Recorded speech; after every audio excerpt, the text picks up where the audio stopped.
की पूरी समीक्षा की है। ऑक्सीजन की कमी का विषय महत्वपूर्ण था जो मुझे चिंतित कर रहा था। आज मैंने महाराष्ट्र के मुख्यमंत्री श्री उद्धव ठाकरे जी से भी बात की और उनसे आग्रह किया है कि ऐसे संकट के समय ऑक्सीजन की सप्लाई नहीं रोकनी चाहिए।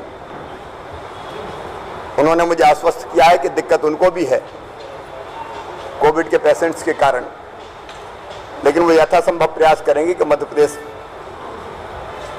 के अस्पतालों को ऑक्सीजन की जो सप्लाई होती है वो आपूर्ति सुनिश्चित रह सके। लेकिन हमने वैकल्पिक व्यवस्था भी की है। प्रारंभ में मध्य प्रदेश में ऑक्सीजन की उपलब्धता थी केवल 50 टन, अभी बढ़ा के हमने 120 टन कर ली है और 30 सितंबर तक हम 150 टन ऑक्सीजन की व्यवस्था कर लेंगे। मध्य प्रदेश को महाराष्ट्र से 20 टन ऑक्सीजन मिलती थी। आइनॉक्स एक कंपनी नागपुर से सप्लाई करती थी।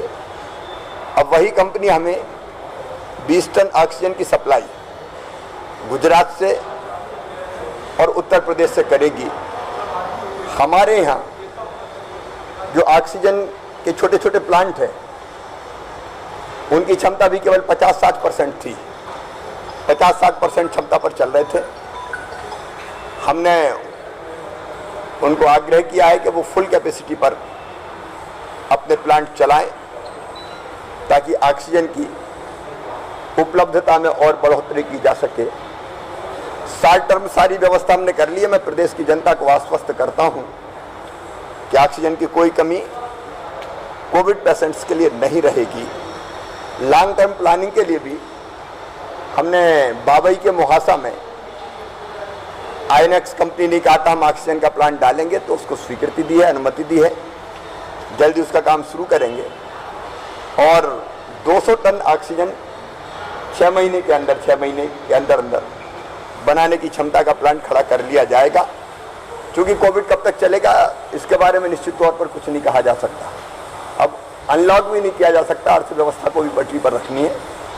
इसलिए मास्क लगाना यही उपाय है उससे बचने का। दूसरी मेरी बड़ी चिंता थी जो आज हमने फैसला किए हैं, एक हमको हमारे जो फीवर क्लिनिक्स है सारे कलेक्टर्स को निर्देश दिए हैं, प्रभारी अधिकारियों को, वहाँ टेस्टिंग की पूरी व्यवस्था हो और वो ढंग से काम करें।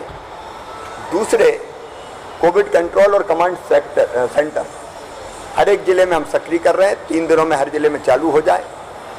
वहाँ आवश्यकता के अनुसार एम्बुलेंस भी रहे ताकि जो होम आइसोलेशन में लोग हैं उनकी लगातार मॉनिटरिंग की जा सके। हमने अस्पतालों में पर्याप्त बिस्तर रहे इसकी भी समीक्षा और व्यवस्था की है। ग्वालियर में, जबलपुर में थोड़ा चैलेंज है। हमारे मेडिकल एजुकेशन मंत्री विश्वास सारंग, CS सुलेमान, जरूरत पड़ेगी तो वहाँ जाएंगे।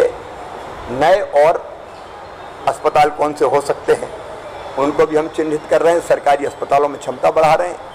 हर एक जिले में कलेक्टर्स को, प्रभारी अधिकारियों को निर्देश दिए हैं कि उन जिले में भी क्षमता बढ़ाने के साथ साथ जो प्राइवेट अस्पताल हैं उनमें भी कुछ बिस्तर कोविड के लिए ज़रूर रहे।